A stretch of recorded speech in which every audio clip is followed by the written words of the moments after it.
Julia Long holds a PhD on feminist anti-pornography activism from London South Bank University. She has a professional background in gender equality policy, education, and HIV prevention and support, and she currently works for an organization combating violence against women. On October 23rd, 2024, Julia Long posted, in response to the Giselle Pelicot's case in France, that, reminder, having relationships with, living with, and marrying men is not inevitable. Other options are available and generally better. In response to this post, J.K. Rowling responded, telling raped heterosexual women they should have made better life choices is usually the province of deeply unpleasant, dangerous men, but you consider it a feminist take, do you? And then Julia Long responded to J.K. Rowling, except I didn't do that. And I'm going to end this series on the dangerous boy mom with this post in particular. And I love Julia Long. I'm a huge fan. I have been for some time. I think she's beautiful. She's wonderful. She's a lesbian. She's great. But I just wanted to say that her suggesting that life without men may be better than the alternative got her and a heap of shit on Twitter. And this is really bothering me because I believe that the vitriol that she got in response to this one post came from mothers of sons, mothers in close proximity relationships with men, mothers, women who have dealings with men, and they don't really know what to do in the after effects of that. And I'm just going to give you what I believe Julia Long was trying to say. Any woman who deals with a man takes a risk. That's period. So when you see the comment section filled to the brim of women pointing their finger at her and flipping what she said, you see that something is off when it comes to the dialogue surrounding feminist separatism. I don't think women have ever had the privilege of hearing dialogue surrounding separating from men. And if there's a testament to prove that, it would be this response in this comment section to her post.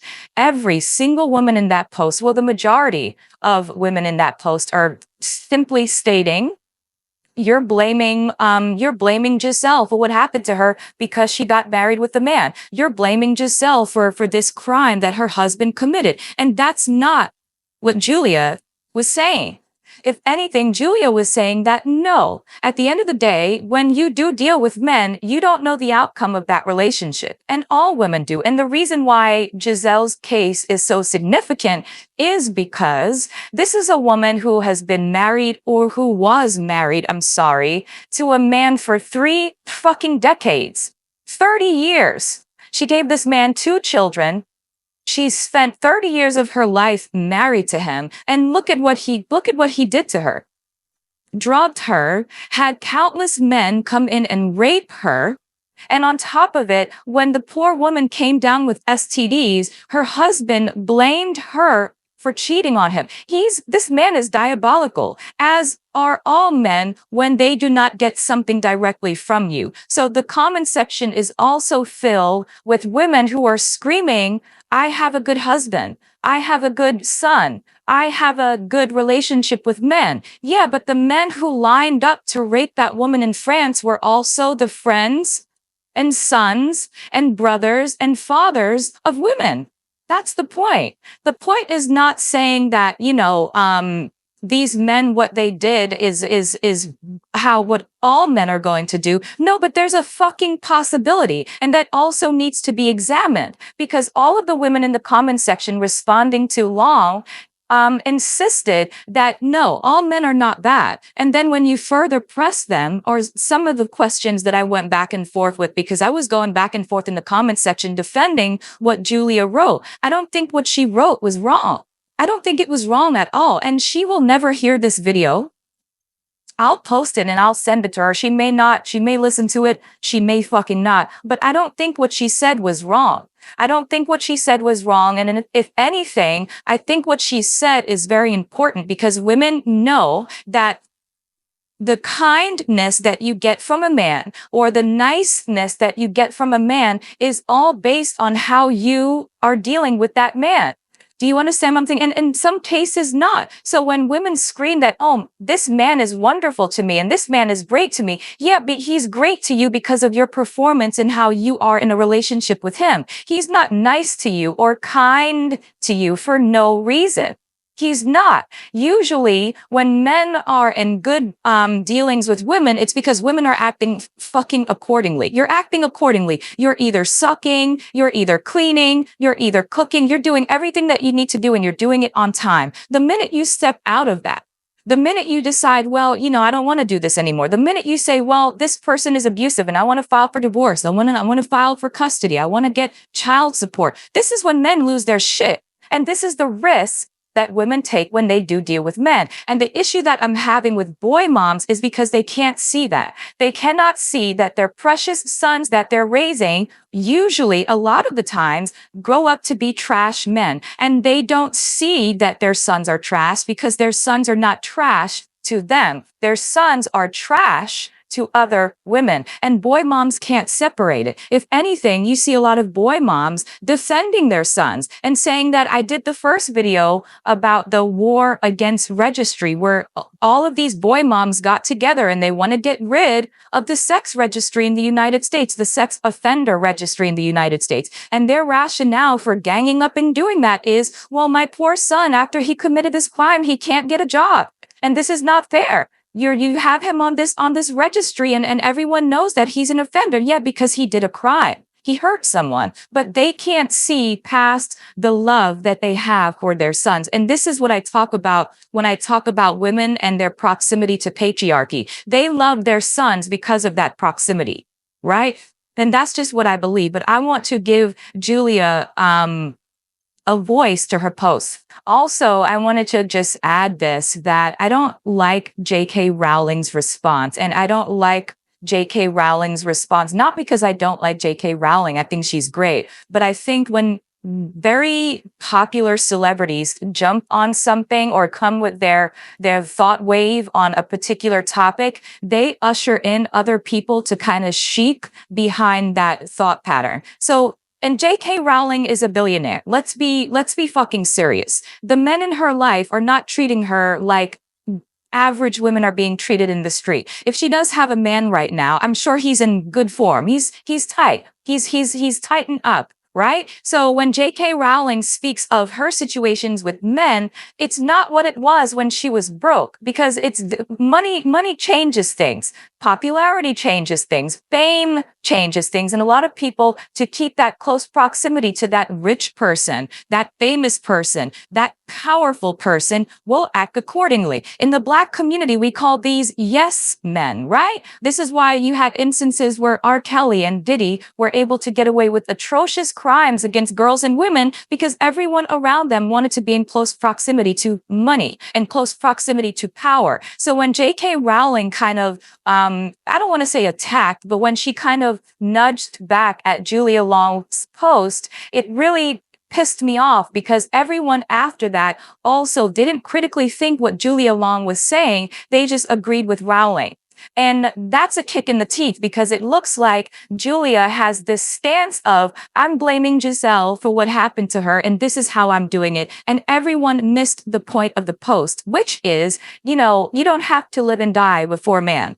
You don't have to get pregnant. You don't have to get married. You don't have to date. You don't even have to have sex with these men, because a lot of you women are having sex with men and you don't even like it. So let's keep it 100% here. Right? This is what Julia was saying. And instead of people taking that message, a very, very powerful and important message in this point in time, because of what is happening to women and girls, it turns into, you have this feminist who hates men and she's blaming Giselle for dealing with the man and getting raped by a man. This is so dangerous now, right? But I think Julia responded, and in the next half of this video, I'm going to give voice to what she said and her response, and then I'll end it there. The dialogue surrounding feminist separatism is a necessary dialogue that many women should have.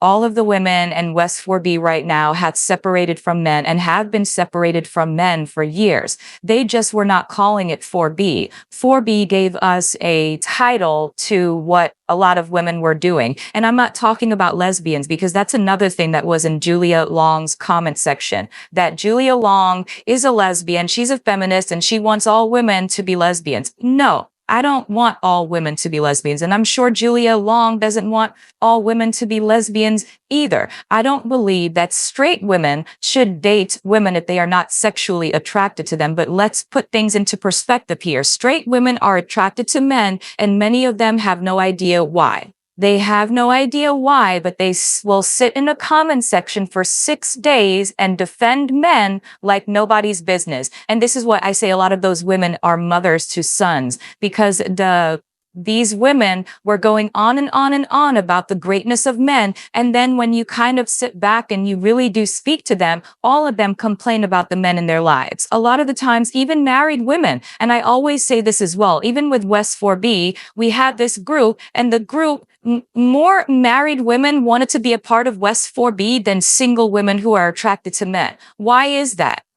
Why is that? It's because a lot of the times married women, when they need a soft landing, their soft landing is the girls who are single. Their soft landing, their emotional support, everything that they get on an emotional level comes from women who are not in relationships with men. And we see this all the time. And this is why I can't have a lot of women who are in relationships with men in West 4B. It doesn't make any sense, because a lot of the times they use the ears of single women to vent on why they hate the man that they're with. And then when you press them further, because this is very important, you have to press women as to why they are attracted to men. If it's sex, then say that. And a lot of women don't want to say that. If it's pornography has infested your brain, then say that too. But these are things that women don't want to admit to. A lot of them are complaining. We know that for sure.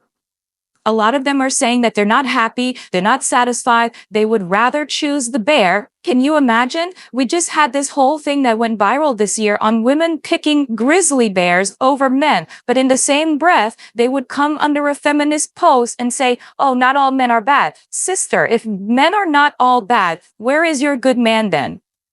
Where is he?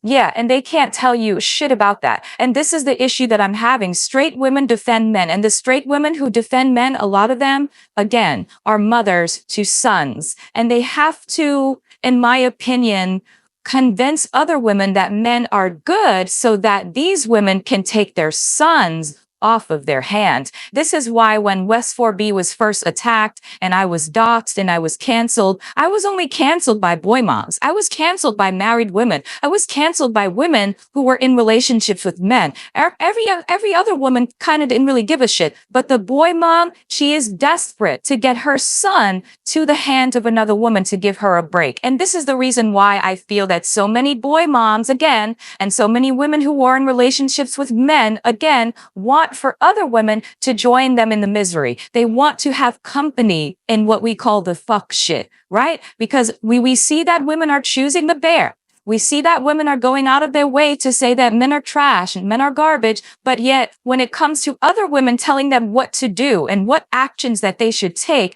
so that they can separate from men, it turns into the, well, I'm not going to do that because all men are not bad. And that's bullshit to me. It's contradictory. It's bullshit. And this is why I also believe why men laugh in the faces of women all the time. Men laugh at women because I'm going to say this again when it comes to reproduction. When it comes to reproduction, I believe that if the tables were turned, men would have stopped giving birth, 3 centuries ago. They would have stopped giving birth 12,000 years ago. The minute that they were treated poorly for such a grand sacrifice, they would have cut off humanity would cease to exist. Women are treated poorly. They're treated like shit, but they still sign up for more. This is why men play in your face all the time. They play in your face all the time because you keep showing up. And feminist separatism says to not show up. Julia Long is saying, you don't have to show up. Having a man is not the end-all be-all of your existence, and it shouldn't be. But women are not conditioned to think that way because men have finessed women to ignore the radical feminists. You should ignore the woman who is saying to separate from us because she's the enemy. And this is why this post that she has was so crazy to me when I was watching it all play out, is because so many women attacked her for basically saying that, men shouldn't be the center of your lives.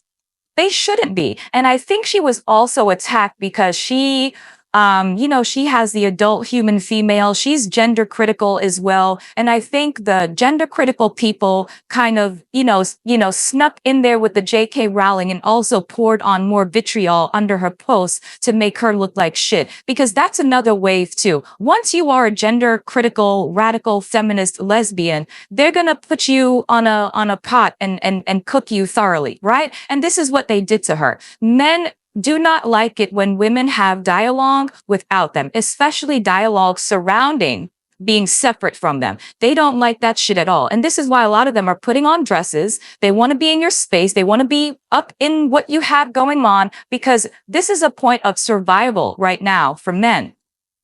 This is a point of survival right now for the boy. The future when it comes to the economy is female. We saw the stats. We saw the posts that I posted in the community section. Boys in the United States are not going to school. They're not going to school, moms.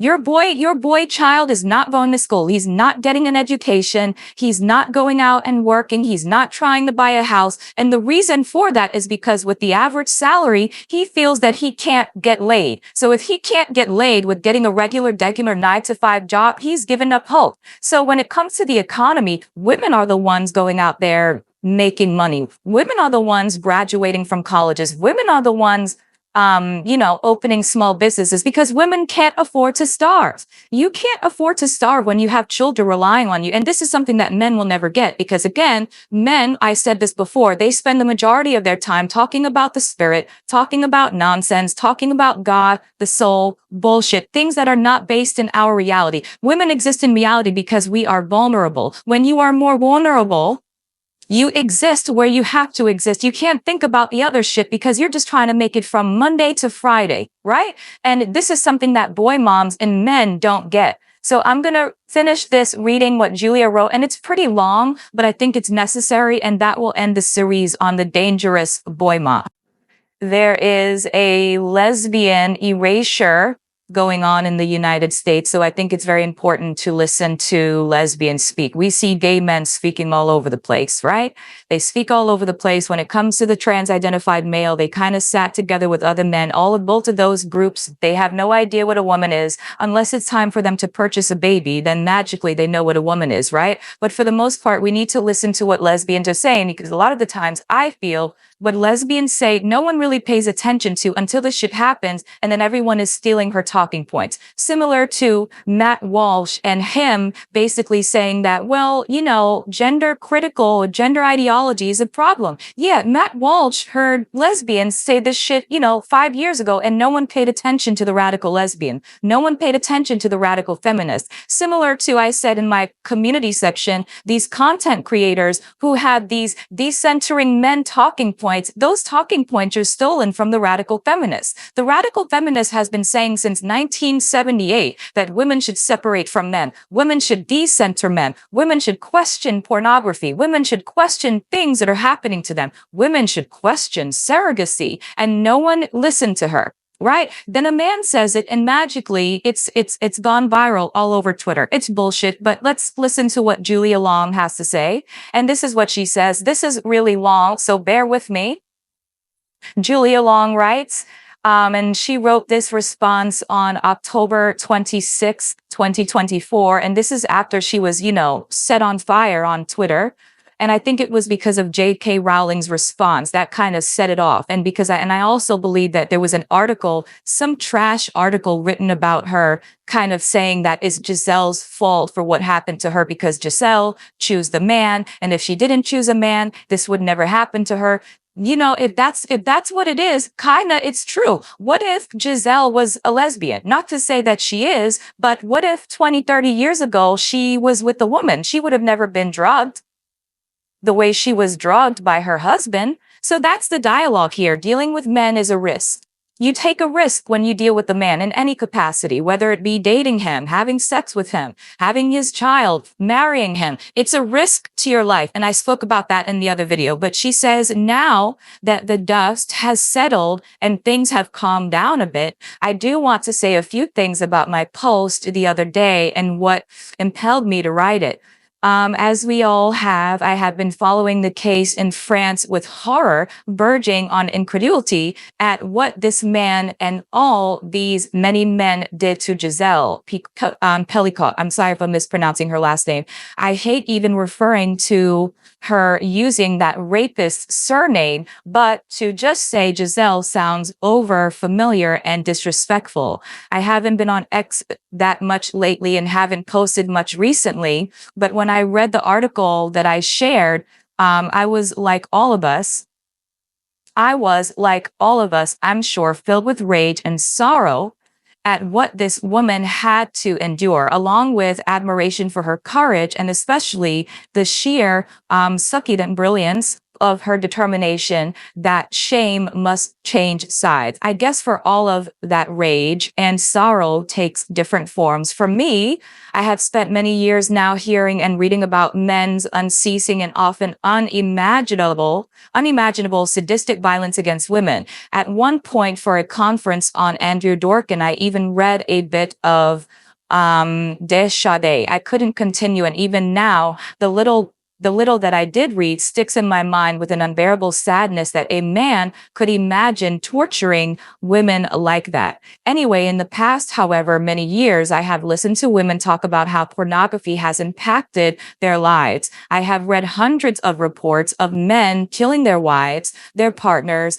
their ex-partners, women they have just met, their mothers, their grandmothers. On a daily basis, at the moment, my work involves reading and processing documents related to women at risk of hospitalization or death by the men they are married to, separated from, partnered with, or gave birth to. I'm not alone in this. Lots of us do this kind of work. Hard to concentrate. Dogs are going mad with all of the fireworks. In the past week, I was listening to testimonials of women about the effect their partner's porn use on them. Just for a break from work, LOL, actually, in preparation for another talk.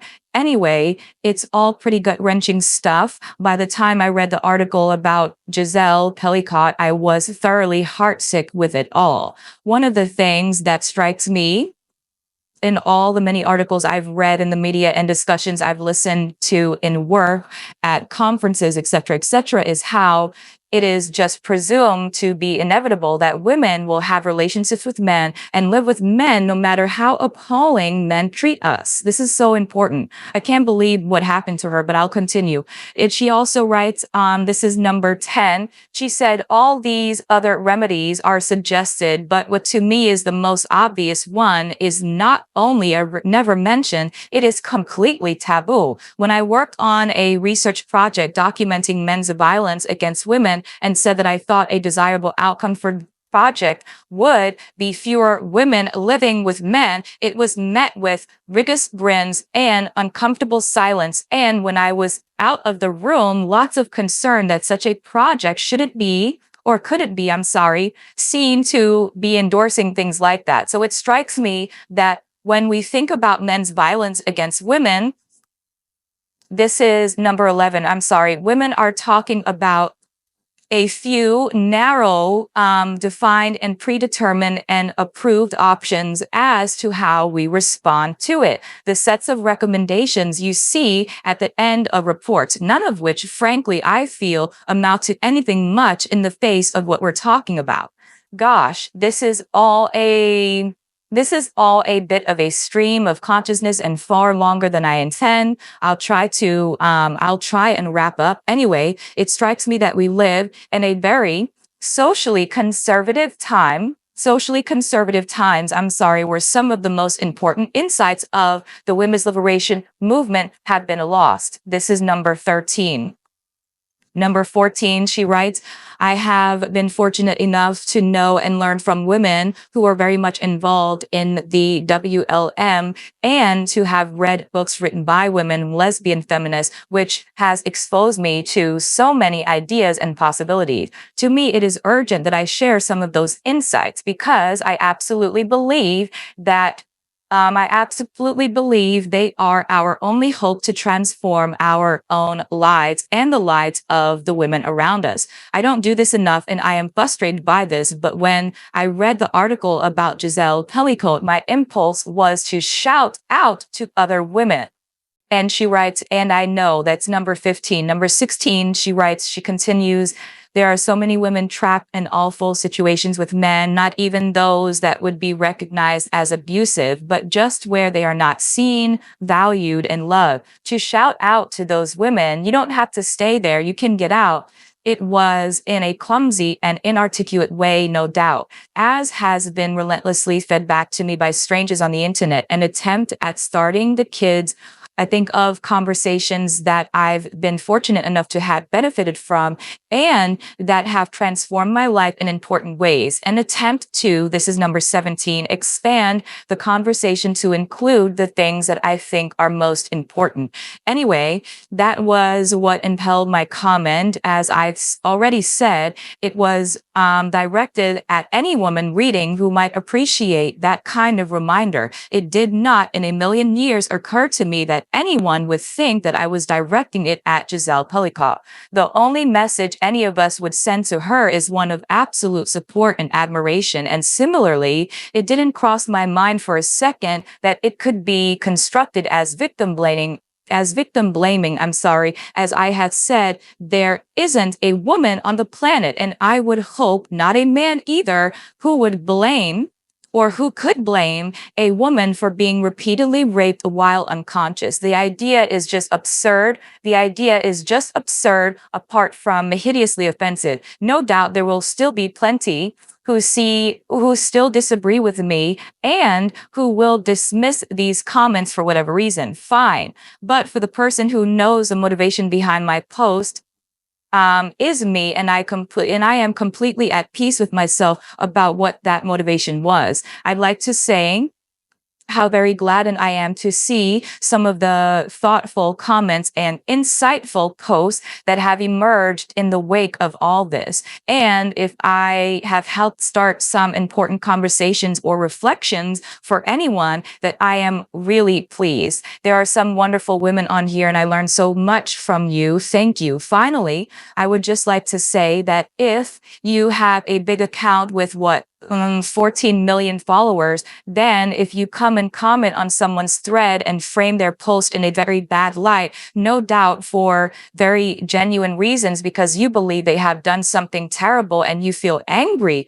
about it, and your comment gets reposted over 1,000 times and end up in the national press. And I think it would be gracious if you perhaps stuck around and listened to the answers to your questions rather than just doing a hit and run. I'm sure you know what it feels like to be on the receiving end of that. You could, of course, share this thread if you wish, but I have no expectations and bear ill will either way. I know you are responding to what you believe me to have done, and as has been repeatedly pointed out to me in my own imperfect attempt at communication, led you to believe there's another example of my great communication skills there. But as I know, I don't mean to patronize. It is through listening to each other that we gain greater understanding. The internet loves to create heroes and villains, but at the end of the day, we are all women learning from each other. Thanks so much. Anyone who is still reading, the fireworks have started up the dogs again.